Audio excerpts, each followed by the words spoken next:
Uma das características mais únicas e belas do Grand Canyon são as diferentes cores de seus estratos sedimentares. Elas são vistas ao longo da parede do canyon por quilômetros. Essas camadas de calcário e arenito acabam criando esse arco-íris nas rochas. É essa característica do Grand Canyon que o torna tão belo de ser contemplado. E são justamente essas camadas que nos dão a maior pista de como o Grand Canyon foi formado. As camadas rochosas que vemos em todos os lugares da Terra geralmente estão em camadas. As rochas sedimentares estão quase todas depositadas pelas águas.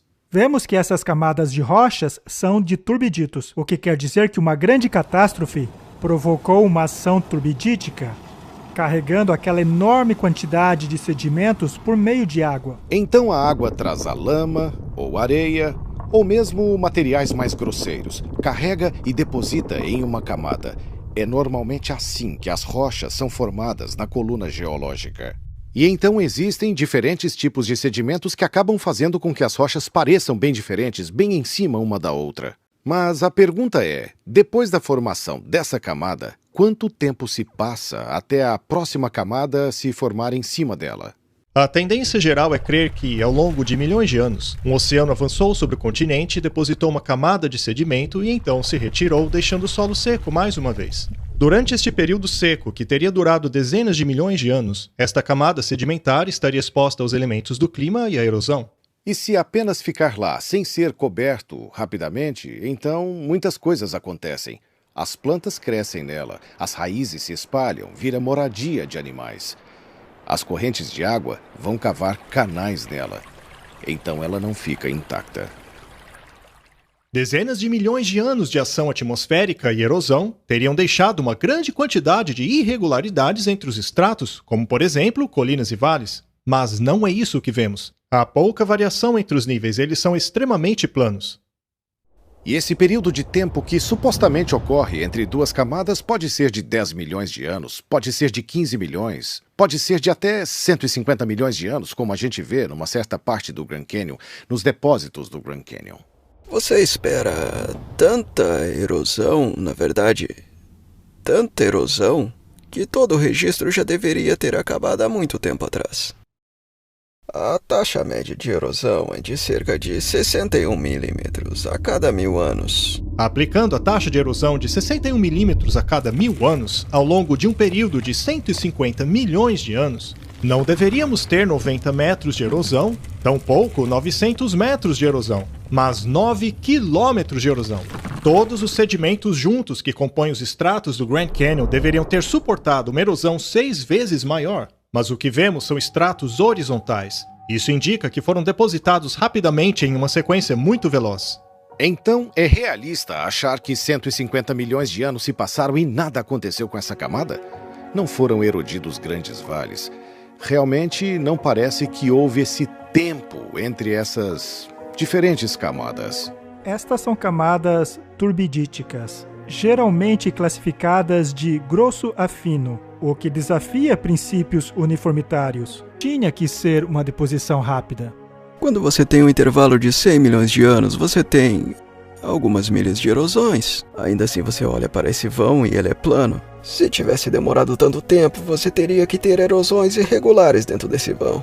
Então a característica erosiva está dizendo... Hey! Pouco tempo, pouquíssimo tempo. A planura das camadas e assim por diante nos fala de um passado inteiramente diferente. Esse é o tipo de dado que você esperaria do dilúvio de Gênesis. Não podemos ver a erosão de milhões de anos, porque estes nunca existiram. Isso é o que as rochas revelam. Mas a erosão não é a única coisa que falta.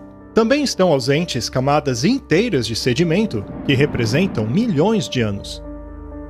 Aqui no Grand Canyon podem ver que atrás de mim há essa rocha de coloração mais clara chamada de arenito coconino. Ela está bem acima dessa mais escura chamada de folhelho permiano. Entre as camadas de arenito coconino e folhelho permiano falta uma terceira camada, chamada de formação Schnabel-Hill. Veja nesta imagem o arenito coconino de cor mais clara, seguido logo abaixo pela formação Schnabel-Hill, aquela que está ausente no Grand Canyon. Abaixo da formação Schnabel-Hill está o folhelho permiano, um pouco mais escurecido devido à vegetação do vale. Esta é a formação Schnabel-Hill. são mais de 240 metros de rocha, o que corresponderia a 6 milhões de anos. Isso é um grande problema para a ciência, já que aquela camada não deveria estar ausente. Isso porque, na mente de um geólogo moderno, cada camada está atrelada a um período de tempo. E eliminar uma camada de rocha significa eliminar este período de tempo. A explicação sugerida para este problema é a de que as camadas ausentes de fato existiram. Elas foram formadas acima das camadas inferiores, e a suposta razão para o seu desaparecimento teria sido a ação da erosão até a camada anterior. Então, com o passar do tempo, o próximo estrato teria tomado o lugar da antiga camada. Mas o grande problema dessa explicação é que o contato entre as camadas é absolutamente nivelado. Isso não demonstra evidência alguma de erosão, como sulcos profundos, desgastes e outros fatores. Não encontramos nenhum desses cenários. Porque eles são um desafio para as longas eras geológicas. Porque não há nenhuma erosão ali. A formação Schnebly Hill se encontra em meio a esses dois estratos e não apresenta sinal algum de erosão. Isso não apenas indica que houve pouca ou nenhuma passagem de tempo entre a formação dessas duas camadas, mas que também foram depositadas de maneira rápida por um evento catastrófico. É por essa razão que não encontramos a formação Schnebly Hill entre aqueles estratos do Grand Canyon. A mesma condição pode ser observada a apenas 144 quilômetros dali. O Grand Canyon é um fantástico exemplo geológico de catastrofismo.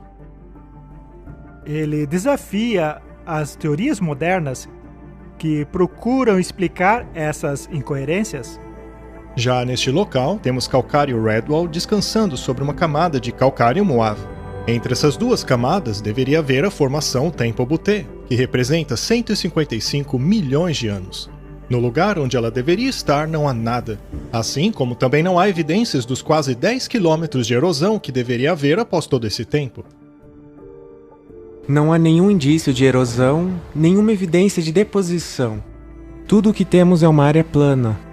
Mas não pode haver uma área plana de 30, 40, 50 mil quilômetros que não muda, que continua sendo uma área plana por 100 milhões de anos. 100 milhões de anos é tempo suficiente para erodir a América do Norte de sua elevação atual até o nível base, até o nível do mar, umas 6 ou 7 vezes.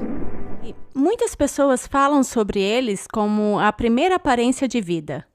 Eu gostaria de propor que olhássemos não como um registro de vida, mas como um registro de morte. É a primeira aparência da preservação das coisas que estão morrendo. Nós temos esta complexa destruição aquosa, o dilúvio, acontecendo. E ao mesmo tempo em que estes sedimentos estão se instalando, eles também prendem as formas de vida à medida que morrem. Da simples a mais e mais complexa. É óbvio que quando o ambiente é coberto com turbidito, os seres que vivem no fundo serão enterrados no fundo. Já os que são capazes de nadar mais alto são enterrados a um nível superior, e os que já se encontravam na parte superior serão encontrados lá mesmo. É exatamente o que vemos no registro. Encontramos peixes fossilizados que se encontram em sua posição de nado, até mesmo com comida em suas bocas. Isto é prova de uma morte instantânea. Os fósseis se formam apenas em decorrência de um enterro rápido. E para que haja um enterro rápido é necessária uma catástrofe. Um deslizamento causado por chuva forte ou inundação pode prover essa condição. O fato de haver tantos fósseis encontrados pelo mundo, todos nas mesmas camadas, é evidência de um enterro rápido em escala global. Outra forte evidência de que isto é o resultado de um dilúvio global é o fato de muitos desses animais terem sido arrastados juntos por fortes correntezas. Estes são os cemitérios fósseis.